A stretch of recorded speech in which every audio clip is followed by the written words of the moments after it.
one thing I did notice, it felt like I thought they needed to speed up tempo just a little bit because they were getting burned with these, let me get something, a shot off with 2 seconds on the shot clock or 3 seconds or 1 second there that get into the offense a little sooner. And I also think, as great as Harden and Paul are, when you have contributions, get other people involved instead of just standing around.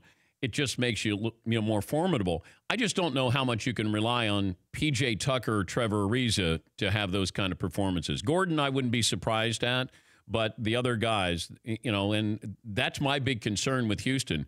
You're going to need somebody else to step up besides Harden and Chris Paul. How consistent do you think that other, the role players can be as we move on in this series? Well, they don't have to be what they were last night. I mean, there was a career playoff high for P.J. Tucker. Between the two of them, what were they, 17 of 19 or 16 of 18? I mean, they're not going to have to do that, but Harden and Paul can shoot threes much, much better than they did. And the Rockets need to get Luc Mbah a Moute going again. He's obviously really struggling since coming back from the shoulder injury. The Rockets have things they can do better. As we thought about the Warriors after Game 1, about the Warriors, they don't have to have career nights as they did last night from P.J. Tucker and to a degree Trevor Ariza, because they have other things they can do better.